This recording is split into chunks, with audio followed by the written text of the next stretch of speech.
Hello and welcome to the Links Lives Natters podcast. I'm Shelley, your host, chief natterer and lover of all things Lincolnshire. Hi, and I'm Mandy, your partner in chat, occasional troublemaker, and here to keep Shelley on her toes, and native Lincolnshire Yellow Valley. What are you saying, Mandy? You're not from here. Yes, but I can talk about all things Lincolnshire, can't I? Well, we'll see.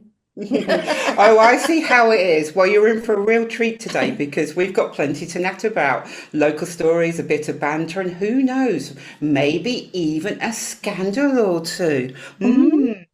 Or at least a mildly interesting fact. And I know with our guest today, we're going to get some very interesting information. That's right. So whether you're listening on your morning commute, out walking the dog, or just having a well-earned break with a brew, stick around. We've got a cracking episode coming up.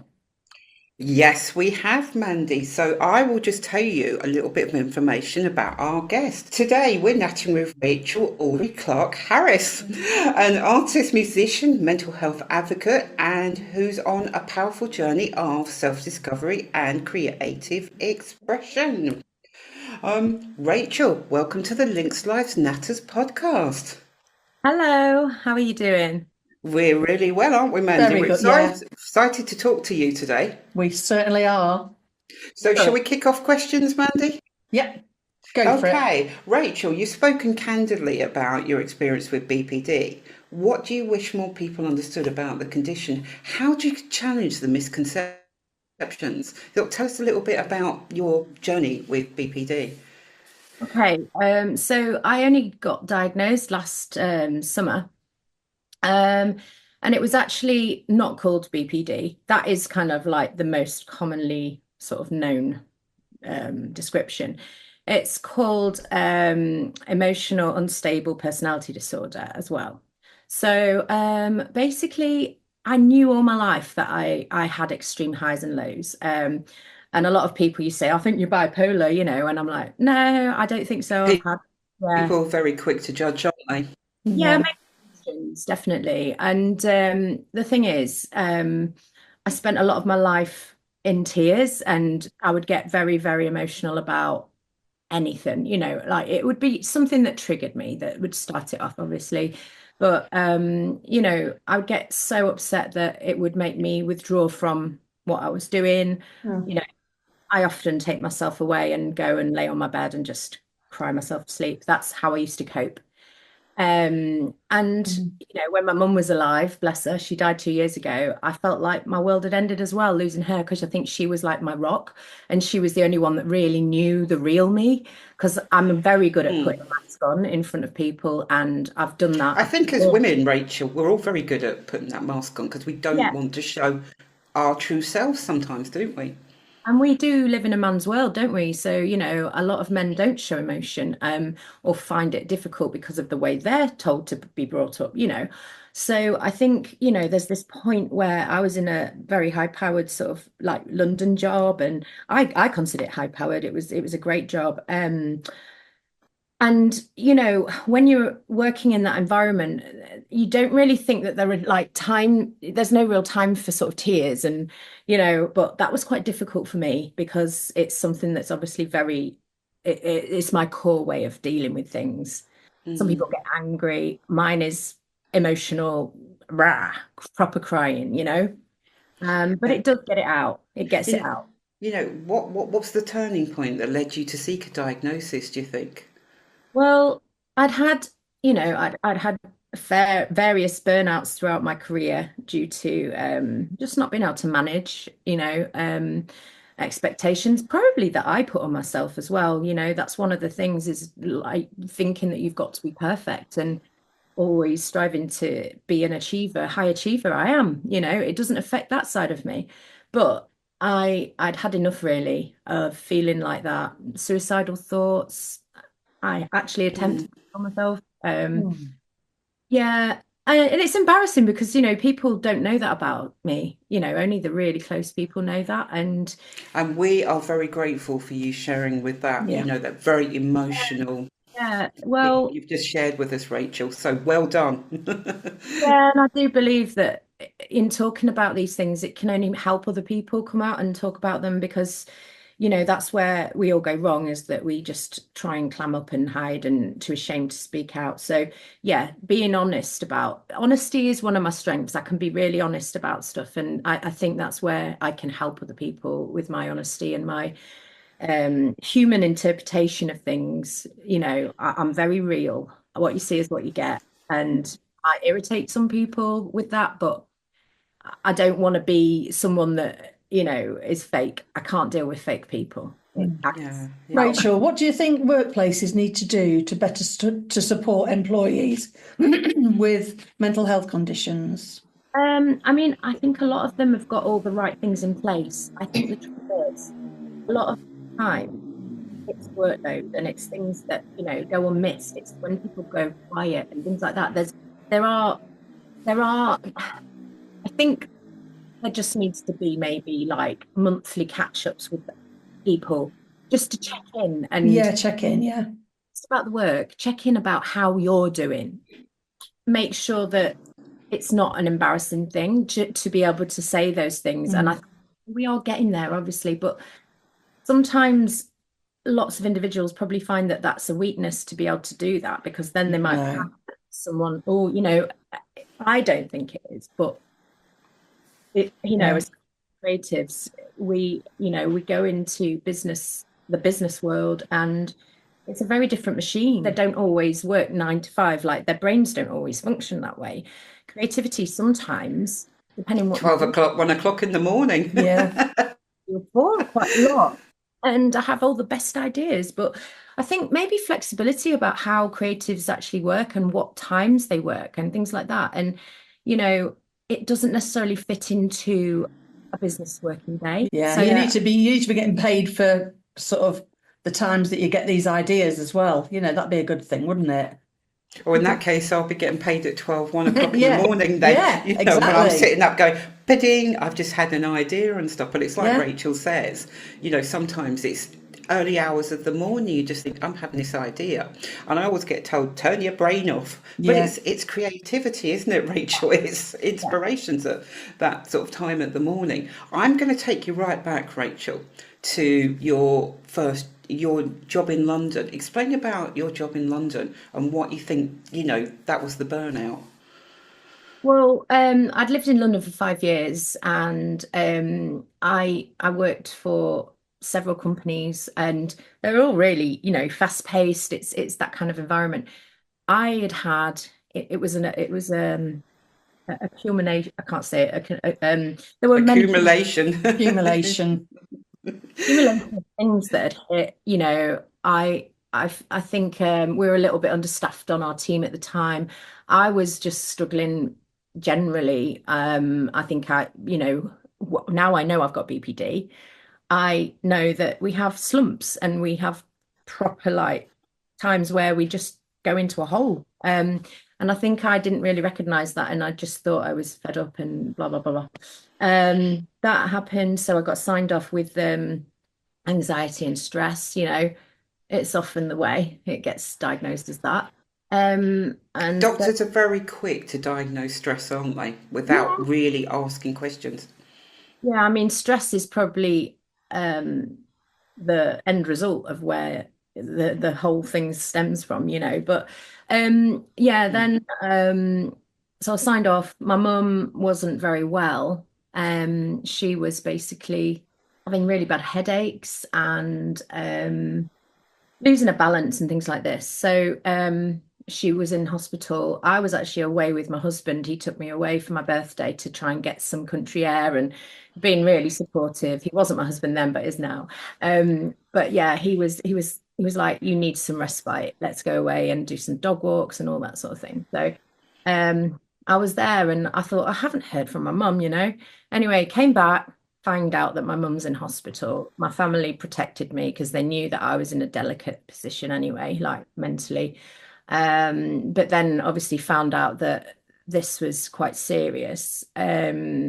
And put it this way, about 3 weeks later, I remember it distinctly, my brother coming up the stairs, and he said, Rachel, and I was like, what? And he was like, Mum's got terminal cancer. She's got to live. So yeah. How does that feel when somebody says that words to you, Rachel? Like, wow, And obviously your family were trying to protect you. Um, it's been really hard lately, actually. Sorry. It's still quite raw, isn't it? Yeah. To you and Yeah, things. it But I is. know you channel your emotions in to your work. Yeah, I do. Well, you know, I've used it, and what can I say? Like, it was a hard time. We got through it. We did everything we could, but that was 3 years ago now, nearly 3 years. It was 2022 in December. So we had a really difficult time, and obviously the 2 weeks saying goodbye. And then what happened after that was 6 months later, I fell down the stairs backwards into a picture frame, and the picture frame was had a recess where it Yeah. was glass front to it. I hit that with my back. I was wearing only a nightie, so nothing much to protect me, Yeah. and it shattered, and I got sliced through my back and my bottom.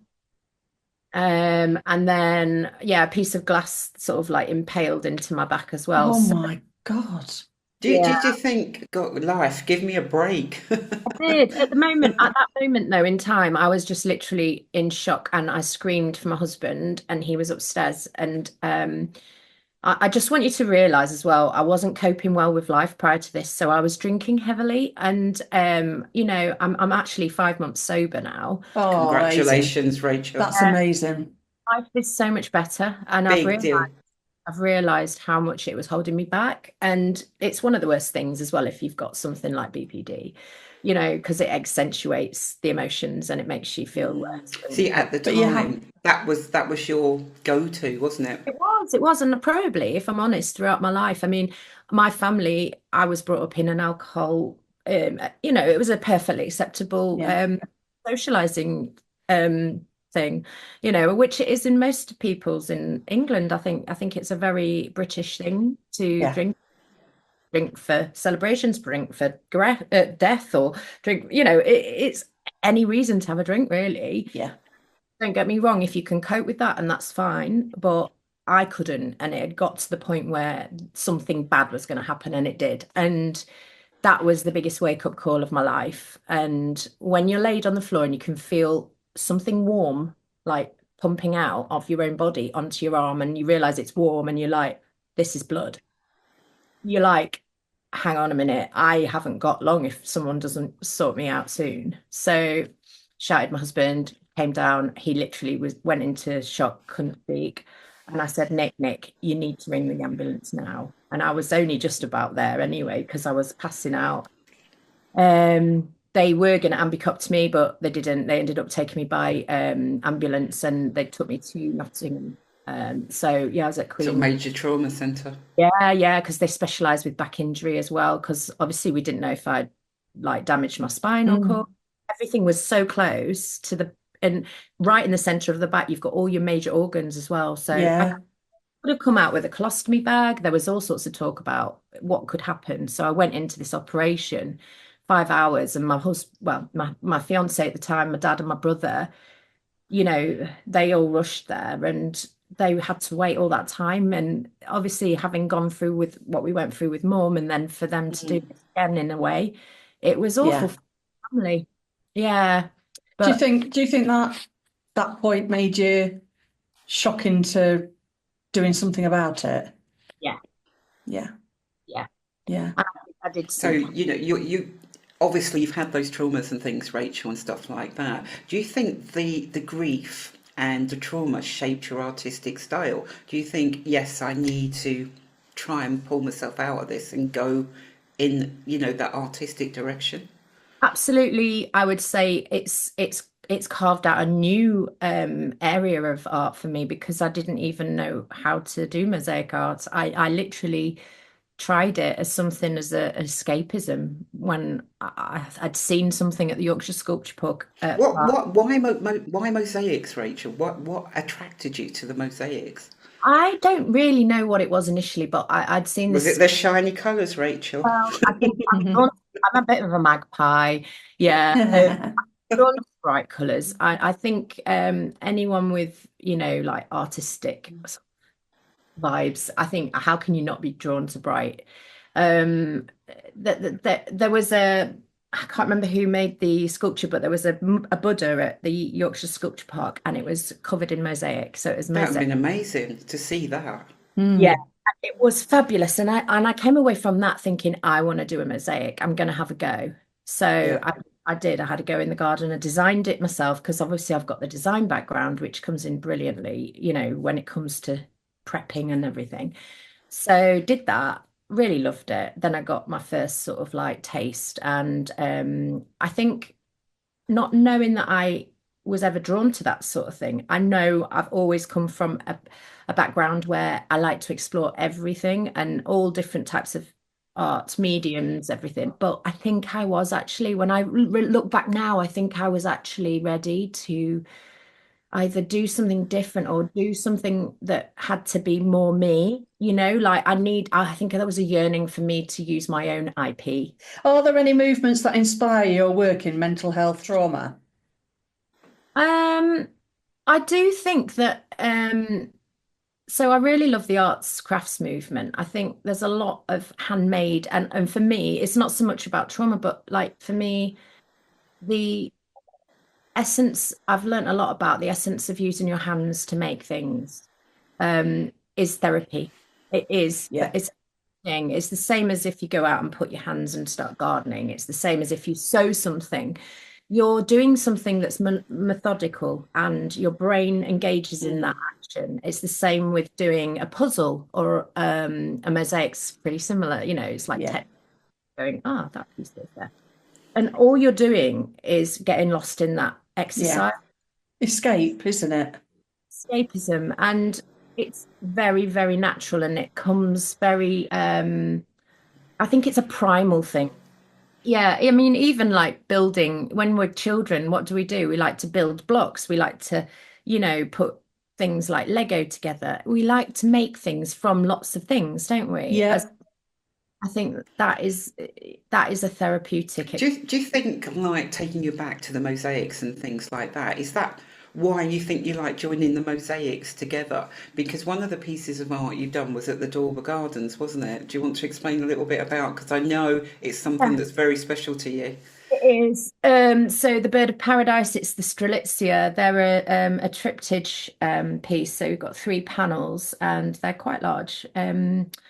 I used all recyclable, well, it was all reused tiles that I managed to get donated to me. So I didn't have a budget. And the Dorber Garden said that they would give me some money towards like the grout and stuff like that. But obviously they're a trust. They don't have that sort of money to just pay for everything that they want. And we spoke about it and they said, oh, that'd be lovely because the section of the garden it was going to go into was going to be like the tropical sort of end. So, and my mum was, well, she was born in England, but she went over to South Africa when she was like 1 year old. So she was brought up around those native plants, and Oh, they sort of like for me, it became a depiction of my mum in a way. mm. 'Cause it was bright. Well, she was used to wear bright clothes and Bit of a patterns. tribute to her. Yeah, Yeah. and me, it ended up being a memory, a place where I can go instead because we don't have a gravestone, and I kind of think that's a bit outdated anyway. Rachel, how did you get involved with the Dorber Gardens? How, why, who, where, what? So after Mum died, I was quite lost. I'd go walking with the dog, and the lawns are just about 15 minutes walk from me. It's Um, for people that don't know, this is a um building sort of garden in centre of Lincoln, would you say? Just sort It's a community trust driven garden called the Dover Garden, and it is within the lawns. So where Charlotte House is, the hotel, and Stokes Coffee, it's in the lawned area and it's on Union Road. So yeah, Oh, it's almost a little bit secret. You don't always know it's there. So many people say, "What?" I didn't actually know it was there until I started no. talking to you and think, oh, I didn't know that was here. It's like it's surprising when you live somewhere. There's all these hidden things you don't know about, isn't it? And a lot of people say it's a hidden gem, and it really is. No. Well, it is because it's got your artwork in it. Thank you. Well, You um, know, yeah, I volunteer basically try my best to bring some artwork in there and to, add a little bit of culture in a different way, because I think it's nice to have that element in a public space. And yeah, lots of people have mentioned that, they find joy in it and they really appreciate it. So I think there's something positive out of something that was fairly sad, but it's brought joy, and it's almost like a rebirth, isn't it? It's like, That Yeah. must make you feel really happy to know that you're bringing joy to so many people when they're looking at your artwork. yeah, I do, because even the children are really drawn to it. I've seen a few photographs where children are actually up close and they're touching it because it's so vibrant. And yeah, I mean, it's stimulating if you see bright colors like that, and they're in lots of shapes. And I think, yeah, children really enjoy it. At the Thrive Tribe, we believe everyone deserves the chance to soar. Whether you're an individual seeking self-improvement or a business aiming for success, we've got you covered. Personalised coaching. Unlock your potential with our expert coaches. One-on-one guidance tailored to your unique goals. Learn flexibly online. Boost your skills from Microsoft Office mastery to work-based expertise. Lifelong learning? We've got the keys. So whether you're an aspiring professional, a business leader, or simply hungry for growth, join the Thrive Tribe today. Visit thethrivetribe.com and let's ignite your journey. Remember, it's not just about surviving, it's about thriving. The Thrive Tribe, where potential meets possibility. Hey there, Lincolnshire business owners. Struggling to be found online? Still buried on page 3 of Google? Wondering if anyone's even looking? Well, stop stressing and join the Lincolnshire Business Directory. It's completely free to join, and you'll finally start getting noticed. Think of it like shouting from the hilltops, but digitally. Want to really make a splash? For just £99, you can upgrade to a premium listing and get in front of more eyes. You'll be the talk of the town. It's super easy. Pick a plan, create your listing, and boom, you're live. Customers will be finding you faster than you can say SEO. Head to www.lincolnshirebusinessdirectory.co.uk. Don't miss out. Your customers are waiting. What's your exciting projects you're working on at the moment? So it's the Latitude Festival. They put out, it was you who actually kindly sent me. I don't know who told you about this, Rachel. Yes, so you sent me that, and it was basically to create an area within there's a peaceful garden, peaceful woodland area at the festival where they want to have like a small art installation. It's only 1.5 meters square. But it's the brief was to design a place of zen to bring tranquility and a respite area for people coming back from like the chaos of the So festival. when you're rocking out Wow. to the music, everything else, you get the chance of downtime. Having seen the plans, I'm really excited. I'm Yeah. really excited for the plans. Do you want to tell us a little bit? Not too much, Rachel. Keep them guessing, but not too much. Well, I did actually. I've become very close friends with the chair lady from the Dover Gardens. Her name's Lynn Ritson. She's been an absolute rock for me, I have to say. And she's great at gardening. So I had this vision, and so did she. And we talked about it, and yeah, we've kind of come up with this idea, and I put it all to work with the designing and the painting and everything. So yeah, the idea is a Zen koi pond, and it will be made of mosaic. So So, all the fishes will be mosaic in the pond. so So without having actual fishes, there'll be mosaic fishes, Mandy, That's amazing. isn't uh, it? She's so Yeah, clever, this lady. I know. Not fair.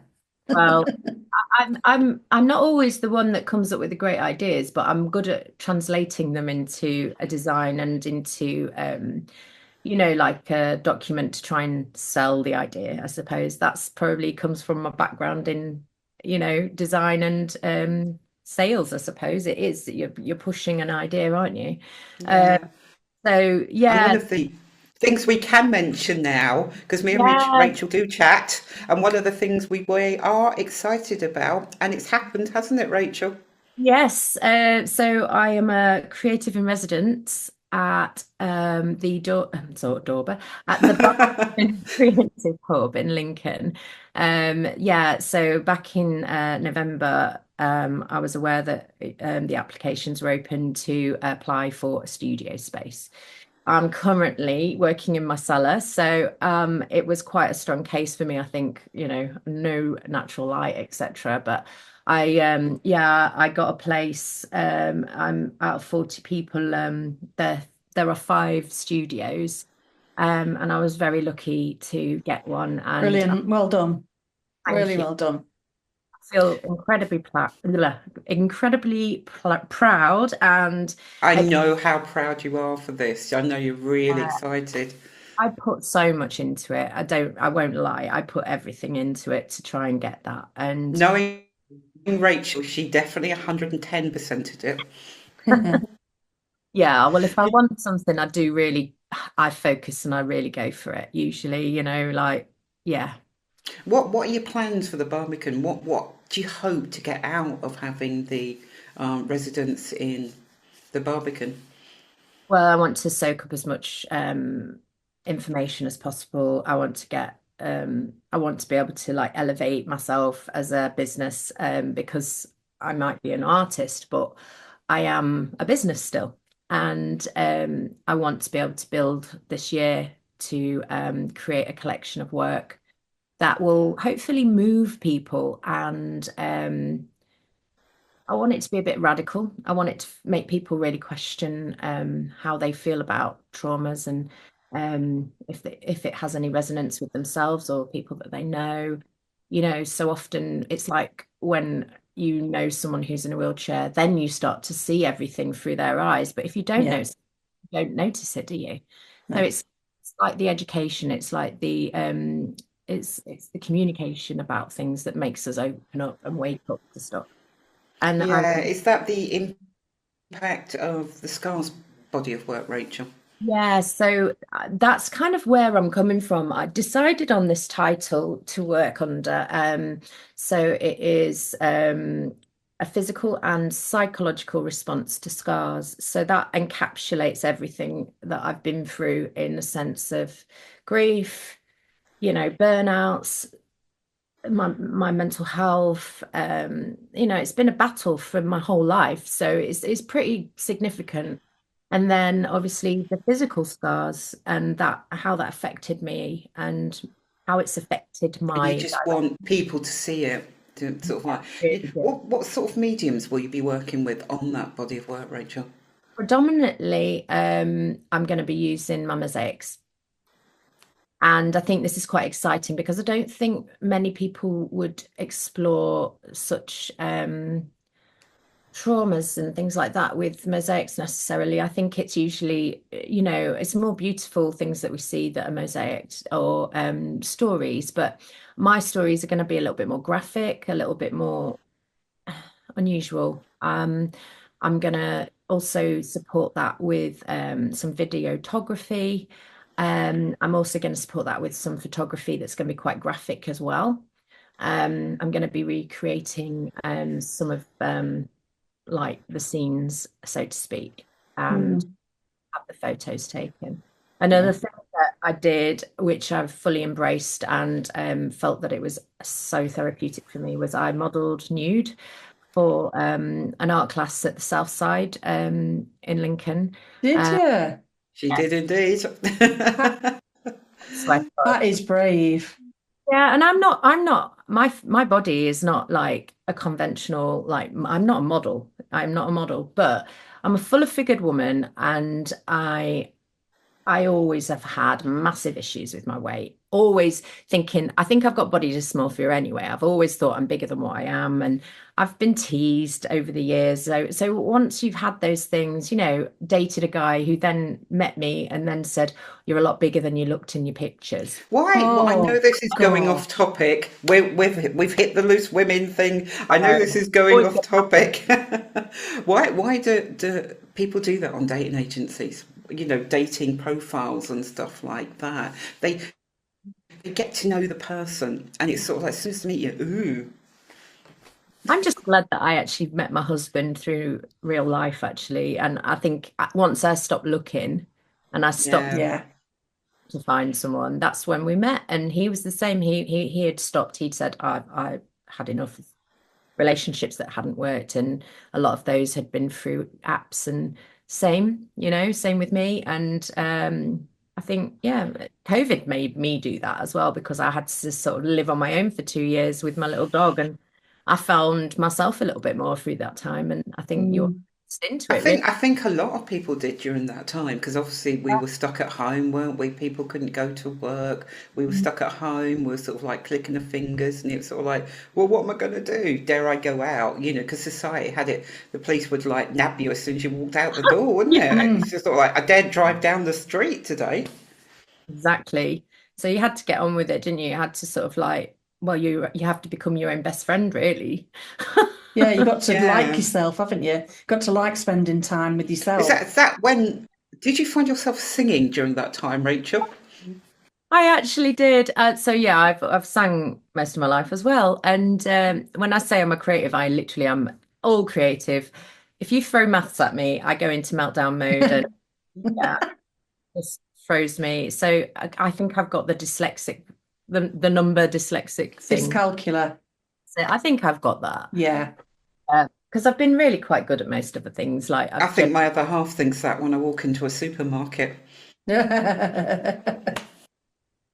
It's like, yes, what are you spending this on now? So I could say that, Rachel. I have that. You know, I spend too much. But tell me a bit more about the singing because it's a bit more than we're joking, but it is a bit more involved for you, isn't it? yeah. I have sang all my life, and I've been in lots of bands. And when I lived in London, I used to frequent the open mic nights, and I've written my own music as well. Well, I'm more of a lyricist, I would say, because I can't play an instrument as such, but I've got good ideas for, melodies and stuff like that. I've worked with loads of musicians. I've done everything from record happy hardcore back in the day. Really? Yeah, yeah, and I I didn't. told you we'd get scandal. Yeah, I yeah. tell you, we got something. I wasn't even into happy hardcore, but they wanted a vocalist that could sing like a good singer, I and knew she'd shock me. uh, I wasn't expecting that to come out, Rachel. No. yeah, it's actually quite good. I quite like the lyrics as well. Yeah, so I've done that. I've done oh gosh, I've done like covers. I'm over covers. I've done that. I've got the t-shirt. I don't love covers. It's not, Yeah. but I wrote a few songs last year. One was called The Sign. Um, and it's all about like waking up and figuring out what, it's stop, look, listen, everything's telling me, trusting myself to get it done. Everything's going my way. It's about really realizing that the universe is like guiding me and saying, look, come on, catch up now, Yeah. Yeah. And maybe this is what I'm supposed to be doing. And then I think once you identify where you really think you are supposed to be going, it's like really freaking grabbing hold of those reins and going for it, and that's what I'm going to do this year. Like with this opportunity, it's not going to come around again. It's 1 year, it's going to fly. And Absolutely. I'm prepared not to even go on holiday. I'm going to be like, just go for it, because mosaics aren't quick either. So if I'm going to do the stuff No. I want to do, I've got to really crack on. And Mm. so the music side of things, I have had public airplay through BBC Radio Introducing. It's been local, like Lincolnshire, Nottinghamshire, that kind of thing, East Midlands. Wow. That's amazing. Yeah, I've had a few bits. I've got a SoundCloud account, and again, I've never really elevated that side of me, but I do believe that like music, my musicality and my art are all one, because for me, my lyrics, I've written lyrics all my life, and they've often been a reflection of difficult times for I me. was going to say, do you think it's Yeah. creative Yeah. expression? Yeah, and one of the things that I want to do for my exhibition at the end of this year is to actually include some An exhibition? yeah, that's that's basically what I'm planning to do at the end of the year. So And I'm really hoping that that is going to be something that I can then take away and tour with. I would like to become someone that I can tour with my message and my artwork. And there's a song that I'm going to record as well, and it's not going to be something that you're going to put on the radio necessarily, but It's going to come with a message. it's going to fit with the exhibition, and it's going to like, what's the word? Encompass the message. It's about falling, and it's about falling, and so it's definitely got different meanings. So like my mind, when I start to fall, I know that I'm falling into depression. There's that sense of things. There's a lot of different meanings to that. So, and I'm really looking forward to working with someone to do that. So Yeah, because you're very good at telling your story and stuff, and I know she's very good at it. People, struggle to share their stories personally. What made you decide to use your voice to raise awareness? Why, if you had to give advice to anybody, Rachel, how would you say they raise their voices if they're sort of struggling? I think I kind of felt like I was sick of explaining myself to people, why I got so emotional or why things happened that, people were like, but you're so confident, there's this, and that people didn't understand. So I think to actually really come out and explain the reason to everybody it's empowering, and it also makes me think, well, no one can question me anymore. Yeah. And other people can do that, then you're owning yourself, you're owning what you are. And I'm sick and tired of hearing people saying, oh, oh, everyone has to have what is it called, like, I don't know, that everyone has to have a mental health issue these days. And I'm like, but this is the world we're living in. It makes me really angry. Why do you think that is? Because we're not living back in the 80s or 70s. We have got social media. This is all due to the different world we're living in. We're not Yeah. Yeah, going to not have consequences for these things. And it yeah. winds me up when people start saying these things, because maybe they have got issues themselves, but they're just too Yeah. like unaware of their own mind. I know myself. I really know myself, and I'm glad I do, because I think a lot of people they walk around like zombies, not even aware how what they say has an effect. And Yeah. people need to learn to be so much more mindful about how they. The world has changed, Rachel, like you said, hasn't it? I think post-COVID, and I hate saying that word, post-COVID, the world has changed. We have to change as people, and people have changed for the better, and people have changed for the worse. Absolutely. And I think I, the school system also, I really think the schooling, I don't think that's necessarily right for everyone either. I No. think that I really think the education system needs to look at things. And I think that there should be a more creative route for some people. And, look, why do kids go to school so young? They need to just be playing and exploring, and, Yeah. In other countries in Europe, they don't start even till 7, I think, age of 7. yeah, absolutely. And the main, we're putting kids into like a uniformed mentality where everything's supposed to be the same, and nothing in life is the same. Like, no one's the same as each other. We're No. similar. I think a lot of children are also punished for being expressive. They're different. They exhibit different traits and things like that. Yeah, definitely. I mean, I've experienced it with my own family. They try and just put everybody in a category. They don't fit, and they keep trying and trying until kids explode, and then they wonder why. And then there's no going back. Then they just get worse. It's awful. So it needs to start then. Yeah, it does. And If you're sporty or if you're arty or created or whatever, let them just excel. Stuff like this, right? One size shoe, it doesn't fit all. It's that whole thing in it. One size doesn't fit all. I think as well, when it comes to secondary school, it changes dramatically from junior school. Like, there's the element of play and experimentation, and I don't know, what's the word? Transition is quite abrupt, isn't it? It's can't Yeah, think of the word. It's formulaic, isn't it? It's very, yeah, and I do think as well, my stepson, he was saying, I really don't want to take a language, and he doesn't like it. He doesn't feel like he's using his skills to his best. And I'm like, do you have to? And he's like, yeah, I have to take yeah, one. they do, yeah. Do Well, they really? why? But I I know don't have people, children, so I don't but I know. know people, my own family struggle with English, so why not give them extra English so they or whatever, but they Yeah. then force them into a language. Well, they're struggling with the first language to the GCSE degree. So why would you then say bring in a language?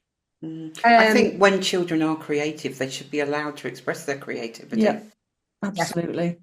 I Really. almost feel that there should be two different, type of secondary schools. There should be like a more creative route, and then there should be a more academic route. Like if someone's absolutely 100% creative like me, I was 100% creative, singing, I did drama and I did art. My results said it all. I got Yeah. 2 at A level Wow. in Wow. and art. And I went Wow. to do a foundation in art and design, and I went to do my textile and surface pattern degree, and I got a first. So, and I found it like second nature. If Yeah. I do that in anything else, there's no way I would have. And I think the trouble is as well, society generally, it's you can't get a job in that, and Yeah. it doesn't matter. At the end of the day, if you're going to spend your life doing something that you don't like, you more than likely are going to get depressed. Frustrated, depressed. Why not just put all your efforts into what you know? Because you are going to go into that field of some kind. And if you're not, then you're still going to probably do it as a hobby. Yeah. And then it can I build mean, into a business, can't it? what advice would you give to somebody looking to tap into their creative side? Because obviously you've got your residency at the Barbican, which we can't wait for you to get started on that. And where can people find out more about you?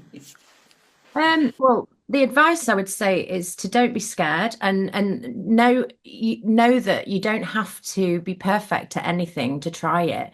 And the only way Society would have you be perfect, though, wouldn't it?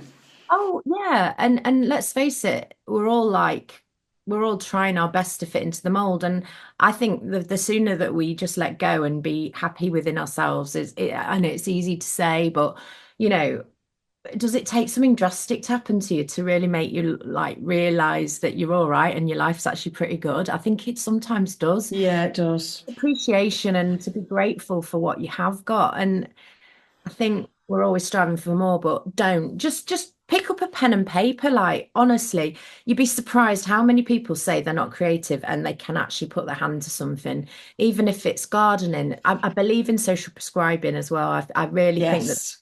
people and for their mental health. Because you're quite an advocate for it, aren't you? Yeah, I spoke about it actually at the Lincoln Arts Centre. They had I spoke at a seminar at the Lincoln Arts Centre, and that was basically promoting social prescribing, and everybody after the seminar actually got to experience all different types of workshops. So there was a music workshop, gardening, walking, drums. I played the drums. It was great. And all You these could actually have a set of drums to play on. yeah, they had these, Wow. the leather drums with the skins that are stretched over the top. Oh, yeah.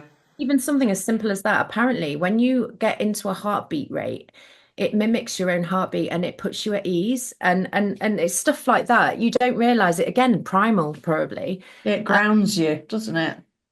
Absolutely. So the Dorber Gardens, for example, they have volunteer days on a Tuesday and a Thursday, and they get there around 10 o'clock. Anyone can go. They don't have to have skills. They can sweep up. They can do a bit. They can learn how to, prune things. It doesn't matter. It's a community thing as well. And You don't know what you're good at, do you? You don't know. So you've got to try, and that, you might just find something that you love. I was lucky. I had parents that, brought me up in the garden, showing me stuff. My grandma was like that. She loved nature. What if you've been brought up in a family that never had a garden or not Yeah, interested? block of flats or They you know, want space. Yeah. Yeah. So go along, try it out. It might really excite you. And I say the same about anything creative. Give it a go and don't be scared to try things because it doesn't matter if you fail either. And what is failure? Who judges that? Who is going to teach you that's wrong? It might be yourself that you battle with as your own judge, but Yeah. that's up to the individual. Like I'm probably my own worst nightmare for that. It's I like, think we're all guilty of that. yeah, but you I can, think, I think, like you say, we all put pressure on ourselves, don't we? Like, Yeah. absolutely, absolutely. So where can we find you? What socials are you on, Rachel? so Where I'm can on we? Instagram. So if you can find me under Rachel Audrey Clark Harris. Clark Harris has got a little She's very proud of this, Clark Harris. Yeah, I am proud of it. But I think I'm going to, at some point, I'm going to change everything to just being Rach. All Rachel's links will be available on our podcast and our social. Once again, thank you, Rachel. Thank you, Rachel. Thanks so Thank you, much. Mandy, for joining me once again in our complete world of chaos. Thank you, Shelley. It's been lovely to speak to you, Rachel. I appreciate it. And thanks for your time, both of you.